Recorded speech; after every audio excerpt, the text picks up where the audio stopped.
ബീഹാർ തെരഞ്ഞെടുപ്പിലേക്ക് നീങ്ങുകയാണ്. അവിടെ ഇപ്പോഴും ഏറ്റവും സജീവമായ ചർച്ചയായി നിൽക്കുന്നത് വനിതാ സംവരണം തന്നെയാണ്. വനിതാ സംവരണം വളരെ പ്രായോഗികമായി നടപ്പിലാക്കിയ ഒരു സംസ്ഥാനമാണ് ബീഹാർ.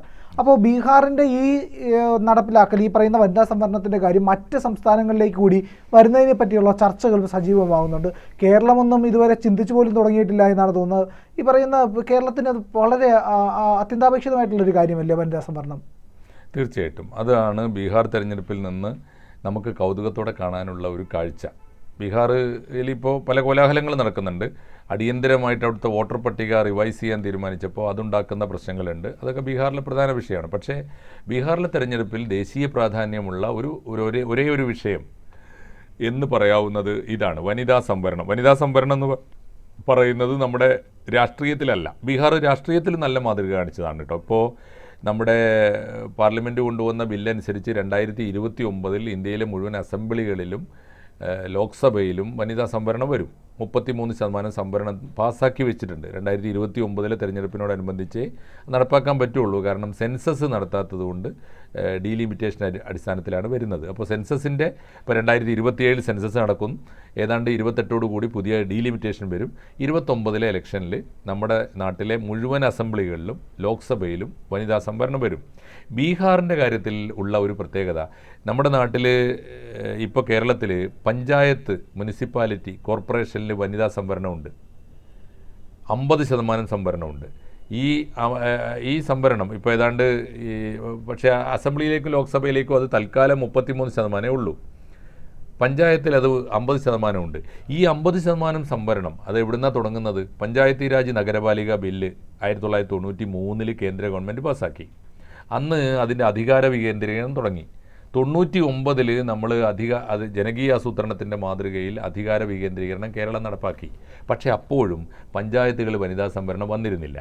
2010 നമ്മൾ വനിതാ സംവരണം കൊണ്ടുവരുന്നത്. പക്ഷേ കേരളത്തിൽ പഞ്ചായത്തിൽ വനിതാ സംവരണം വരുന്നതിൻ്റെ 4 കൊല്ലം മുമ്പ് 2006 തന്നെ ബീഹാർ നടപ്പാക്കിയിട്ടുണ്ട്. അപ്പോൾ ബീഹാർ എല്ലാ കാര്യത്തിലും എപ്പോഴും ഈ വനിതകളുടെ കാര്യത്തിൽ പ്രത്യേകിച്ച് വളരെ മുന്നിലാണ്. പഞ്ചായത്തിൽ വനിതാ സംവരണം അവിടെ നടപ്പാക്കുന്നത് 2006 കേരളം അത് 2010 നടപ്പാക്കിയിട്ടുള്ളൂ. പക്ഷേ ഇപ്പോഴും കേരളം ആലോചിച്ചിട്ടില്ലാത്തൊരു മേഖലയാണ്. നേരത്തെ പ്രിയം പറഞ്ഞ പോലെ പ്രധാനപ്പെട്ടൊരു മേഖലയാണ്. നമ്മളിപ്പോൾ വനിതകൾക്ക് സംവരണം വേണം എന്ന്, ഇലക്ഷനിൽ സംവരണം വേണമെന്ന് പറയുന്നത് എന്തുകൊണ്ടാണ്? വോട്ടർമാരിൽ എപ്പോഴും വനിതകളാണ് കൂടുതൽ. അവർക്ക് 50% സംവരണം കൊടുക്കണം. പക്ഷേ തുടക്കത്തിൽ 33% അത്. അതേസമയത്ത് ഇപ്പോഴും കേരളം ആലോചിച്ചിട്ടില്ലാത്ത, കേരളത്തിലെ ഒരു വനിതാ സംഘടനയും ഇപ്പോഴും ആവശ്യപ്പെട്ടിട്ടില്ലാത്തൊരു പ്രധാനപ്പെട്ട കാര്യമാണ് ബീഹാർ 2016 നടപ്പാക്കിയത്. ഇതേ നിതീഷ് കുമാർ മുഖ്യമന്ത്രിയായിരിക്കുമ്പോൾ തന്നെ ബീഹാർ നടപ്പാക്കി മാതൃക കാണിച്ചതാണ്. ബീഹാറിൽ മാത്രമല്ല, അതിനെ തുടർന്ന് ഇന്ത്യയിലെ 2 സംസ്ഥാനങ്ങളിൽ ബീഹാറിൽ വനിതകൾക്ക് 35% സംവരണം. എവിടെ? തൊഴിലുകളിലാണ്. അതാണ് കേരളം ആലോചിച്ചിട്ട് പോലും ഇല്ലാത്തത്. ഇവിടുത്തെ ഒരു സർവീസ് സംഘടനയും അതിൻ്റെ വനിതാ വിങ്ങുകളോ മഹിളാ സംഘടനകളോ ആരും ഇതുവരെ ആവശ്യപ്പെട്ടിട്ടില്ല. ആവശ്യപ്പെടേണ്ടതാണത് വനിതാ സംവരണം. എന്തിന്? ജോലിയിൽ. ഇപ്പോൾ ഉദ്യോഗാർത്ഥികൾ ലിസ്റ്റ് എടുത്തോളൂ, നമ്മുടെ യൂണിവേഴ്സിറ്റിയിൽ നിന്ന് പഠിച്ചിറങ്ങുന്ന കുട്ടികളുടെ ലിസ്റ്റ് എടുത്തോളൂ, നമ്മുടെ വിദ്യാസമ്പന്നരുടെ ലിസ്റ്റ് എടുത്തോളൂ. എങ്ങനെ എടുത്താലും നമ്മുടെ പെൺകുട്ടികളാണ് ആൺകുട്ടികളെക്കാൾ മുന്നിൽ. അവർക്ക് ആണ് യഥാർത്ഥത്തിൽ ഇവിടുത്തെ, തീർച്ചയായിട്ടും ജാതി സംവരണത്തെ നമ്മൾ ചോദ്യം ചെയ്യുന്നില്ല. എല്ലാ സംവരണങ്ങളും നമ്മുടെ നാട്ടിലുണ്ടല്ലോ. SC സംവരണമുണ്ട്, ST സംവരണമുണ്ട്, OBC സംവരണമുണ്ട്. മാത്രമല്ല OBCയിൽ തന്നെ പിന്നോക്കക്കാർക്ക് പ്രത്യേക പരിഗണന കിട്ടാനാണ് creamy layer, non creamy layer വരുന്നത്. അതുപോലെ മുന്നോക്ക ജാതിക്കാർക്ക് അതായത് സംവരണം ഇല്ലാത്ത സമുദായങ്ങളിലെ വീക്കർ സെക്ഷൻ അവർക്ക് സംവരണമുണ്ട്. മുന്നോക്കക്കാരിൽ പിന്നോക്കം. അതിലെനിക്ക് വിയോജിപ്പുണ്ട്. മുന്നോക്കക്കാർക്ക് സംവരണത്തിൻ്റെ ആവശ്യമില്ലല്ലോ. അല്ല, ഞാൻ പറയുന്നത് നടപ്പാക്കി കഴിഞ്ഞു എന്ന് ഞാൻ പറയുന്നത്. അത് വേണോ വേണ്ടേ ചർച്ച ചെയ്യാം. അതിനോട് വിയോജിപ്പൊക്കെ ഉണ്ട്, പലതരത്തിൽ ചർച്ചകൾ നടക്കുന്നുണ്ട്. മുന്നോക്കക്കാരിൽ പിന്നോക്കക്കാർക്ക് സംവരണം ഉണ്ട്. അതാണ് ഈ എക്കണോമിക്കലി EWS എന്ന് പറയുന്നത്, എക്കണോമിക്കലി വീക്കർ സെക്ഷൻ. ആ എക്കണോമിക്കലി വീക്കർ സെക്ഷന് സാമ്പത്തിക സഹായം ചെയ്താൽ മതി, അവരുടെ സാമൂഹികമായി പിന്നാക്കം നിൽക്കില്ല. അതെ, അത് തീർച്ചയായിട്ടും മറ്റൊരു വിഷയമാണ്. അപ്പോൾ EWS എന്ന് പറഞ്ഞാൽ മുന്നോക്കക്കാരിൽ പിന്നോക്കക്കാർക്ക് സംവരണമുണ്ട്. ഇനി പിന്നോക്കക്കാർ നമ്മൾ വിളിക്കുന്ന OBC ഉണ്ടല്ലോ, അവർക്ക് സംവരണം കൊടുക്കാനാണ് ഈ ക്രീമി ലെയർ സംവിധാനം. ഇതൊക്കെ ഉണ്ട്. അതുപോലെ തന്നെ മിശ്ര വിവാഹിതർക്ക് സംവരണമുണ്ട്, വികലാംഗർക്ക് സംവരണമുണ്ട്. സംവരണം ഇല്ലാത്ത മേഖലയില്ല, എല്ലാ വിഭാഗത്തിനുമുണ്ട്. പക്ഷേ ഇതിനേക്കാളൊക്കെ മുമ്പേ സംവരണം എന്ന് പറയുന്ന ഒന്ന് അർഹിക്കുന്ന മട്ടിൽ കൊടുക്കുകയാണെങ്കിൽ ഈ ജാതിക്ക് അതീതമായി, ജാതി മത സമുദായങ്ങൾക്ക് അതീതമായി സ്ത്രീകൾക്ക് സംവരണം കൊടുക്കുക. കൊടുക്കേണ്ടതാണ്. ആ ഡിമാൻഡ് ഇതുവരെ ഉയർന്നിട്ടില്ല. ബീഹാർ തെരഞ്ഞെടുപ്പിൽ അത് ഉയർന്നു വരും. കാരണം സ്വാഭാവികമായിട്ടും എത്രയോ മുമ്പ് ബീഹാർ നടപ്പാക്കിയതൊക്കെ പിന്നീട് ഇന്ത്യ നടപ്പാക്കി തുടങ്ങിയിട്ടുണ്ട്. ബീഹാർ അക്കാര്യത്തിൽ മാതൃകയാണ്. നമ്മൾ പലപ്പോഴും വലിയ ആഘോഷത്തോടെ പറയാറുണ്ട് കേരളം പലതിനും മാതൃകയാണ്.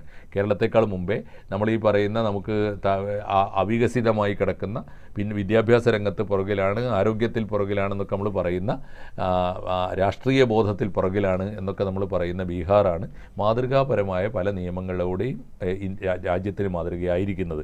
കേരളത്തിന് അത് ഇനിയും ആലോചിച്ച് തുടങ്ങാവുന്നതേ ഉള്ളൂ. അതാണ് ഈ ഒരു പ്രധാനപ്പെട്ട കാര്യം. ഇപ്പോൾ ബീഹാർ നടപ്പാക്കി കഴിഞ്ഞപ്പോൾ ഉദ്യോഗത്തിൽ വനിതകൾക്ക് 35% സംവരണം ബീഹാർ നടപ്പാക്കി കഴിഞ്ഞപ്പോൾ ഇന്ത്യയിലെ 2 സംസ്ഥാനങ്ങൾ അതിന് മുൻകൈ എടുത്തു. ഒന്ന് ഗുജറാത്താണ്, മറ്റൊന്ന് ആന്ധ്രയാണ്. അവർ പക്ഷേ ബില്ല് കൊണ്ടുവന്നപ്പോൾ 35% ഇല്ല, 32 ഉള്ളൂ. എങ്കിലും അത് നടപ്പാക്കി. കേരളം ആലോചിച്ചിട്ട് പോലുമില്ല. പഞ്ചായത്തിൽ സംവരണം പോലെ 33% എങ്കിലും കൊടുക്കാൻ കേരളം ആലോചിച്ചിട്ടില്ല. അതുകൊണ്ട് ബീഹാർ തെരഞ്ഞെടുപ്പ് നമ്മളെ കൗതുകത്തോടെ ചില ചോദ്യങ്ങൾ ചോദിക്കാനും ചില ഡിമാൻഡുകൾ ഉയർത്താനും ഒക്കെ കേരളത്തെ പ്രേരിപ്പിക്കുന്നുണ്ട്. അത് വനിതകൾക്ക് എന്തുകൊണ്ട് ഉദ്യോഗ സംവരണമായിക്കൂടാ? ഒരു കാര്യം ഉറപ്പാണല്ലോ, ലിംഗനീതി എന്ന് പറയുന്ന ഒരു രാജ്യത്തിൻ്റെ ഏറ്റവും പ്രധാനപ്പെട്ട കടമ്പയാണ്. അതിന് സാമുദായിക സംവരണത്തെക്കാളും പ്രധാനം. ഇപ്പോൾ ഇനി വേണ്ട, സാമുദായിക സംവരണം നിലനിർത്തിയിട്ട് തന്നെ ഒരു കാര്യം ആലോചിച്ച് നോക്കൂ. പട്ടികജാതിക്ക് സംവരണം, പട്ടികജാതിക്കാർക്ക് കൊടുക്കുന്ന സംവരണം ഈക്വലി 50-50 ആയെങ്കിലും ഡിവൈഡ് ചെയ്താൽ 50% സ്ത്രീകൾ പട്ടികജാതി സംവരണത്തിൽ വരണം, പട്ടികവർഗത്തിൽ വരണം, OBCയിലായി. ഏത് സമുദായ സംവരണം നിലനിർത്തുമ്പോഴും ഭരണഘടനാപരമായി അത് നമ്മൾ ഫോളോ ചെയ്യുമ്പോഴും അതിൽ പകുതിയെങ്കിലും വനിതകൾ വേണം എന്ന നിർബന്ധം ഒരു രാജ്യത്തിൻ്റെ പുരോഗതിയിലെ പ്രധാനപ്പെട്ട ഒരു ഘടകമാണ്. ഇപ്പോൾ നമ്മുടെ ബീഹാർ തെരഞ്ഞെടുപ്പിൽ അത് ഉയർന്നു വന്നിരിക്കുന്നു. പ്രബുദ്ധ കേരളം ആ വഴിക്ക് ആലോചിച്ചിട്ടില്ലെങ്കിൽ എന്നോ ആലോചിച്ച് തുടങ്ങേണ്ടതാണ്. എന്താണാവോ ഈ പ്രബുദ്ധ കേരളത്തിലെ നമ്മുടെ മഹിളാമണികൾക്ക്, വനിതാ സംഘടനകൾക്ക് ഒന്നും ഇത് ആലോചിക്കാൻ പോലും കാലമായിട്ടില്ലേ എന്ന് ചോദിക്കേണ്ടിയിരിക്കുന്നു എന്നാണ് ഈ സമയത്ത് എനിക്ക് തോന്നുന്നത്. തീർച്ചയായിട്ടും ഈ പറയുന്ന വനിതാ സംവരണത്തിൻ്റെ കാര്യം, അതായത് സംസ്ഥാനത്തെ തൊഴിലിൻ്റെ കാര്യത്തിനകത്ത് ഏർപ്പെടുത്തുന്നതിന് മുമ്പ് ഇവിടുത്തെ അത് പരിശോധിക്കുക, അങ്ങനെ ഒരു തീരുമാനം എടുക്കുന്നതിന് മുമ്പ് ഇവിടുത്തെ രാഷ്ട്രീയ പാർട്ടികൾക്ക് ഒരു ആത്മപരിശോധന നടത്തേണ്ടി വരും. ഞങ്ങളുടെ കമ്മിറ്റികളിൽ, ഞങ്ങളുടെ സംവിധാനങ്ങളിൽ എത്രത്തോളം സ്ത്രീകളുണ്ട് എന്നുള്ളത്. അത് CPM-നെ പോലുള്ള സംഘടനകൾക്കൊക്കെ പലപ്പോഴും വലിയ തലവേദനയും സൃഷ്ടിക്കാൻ സാധ്യതയുണ്ട്. തീർച്ചയായിട്ടും ഉണ്ട്. സത്യത്തിലൊന്ന് ആലോചിച്ച് നോക്കൂ, ഈ സംവരണങ്ങളൊന്നും, ഒരു കാര്യം നമ്മൾ നെഞ്ചത്ത് കൈവച്ച് ആലോചിച്ചാൽ ഈ പുരോഗതിയൊന്നും നമ്മളല്ല മുൻകൈ എടുത്തത്. നമ്മൾ പറയും ഇന്നത്തെ കേരളമാണ് നാളത്തെ ഇന്ത്യ. അങ്ങനെയല്ലല്ലോ. സംവരണത്തിൻ്റെ കാര്യത്തിൽ ഇന്നത്തെ ഇന്ത്യയാണ് നാളത്തെ കേരളം, അല്ലെങ്കിൽ ഇന്നത്തെ ഇന്ത്യയാണ്, അല്ലെങ്കിൽ ഇന്നത്തെ ബീഹാറാണ് നാളത്തെ ഇന്ത്യ. പിന്നെയും എത്രയോ കഴിഞ്ഞിട്ടാണ് നമ്മൾ പുറകിലെത്തുന്നത്. ഇപ്പോൾ എല്ലാ കാര്യത്തിലും അങ്ങനെയല്ല. വനിതാ സംവരണ ബില്ല് ആരാ കൊണ്ടുവന്ന്? കേന്ദ്രം കൊണ്ടുവന്നപ്പോൾ നമ്മളത് നടപ്പാക്കി. എന്നിട്ട് തന്നെ എത്ര കാലം കഴിഞ്ഞിട്ടാണ്? 93 മുതൽ ആലോചിക്കാമായിരുന്നു. ബീഹാർ 2006 നടപ്പാക്കി, അപ്പോഴും നമ്മൾ നടപ്പാക്കിയിട്ടില്ല. നമ്മൾ നടപ്പാക്കിയത് 2010 അപ്പോൾ ഇത് ഇപ്പോൾ ആലോചിച്ച് നോക്കൂ.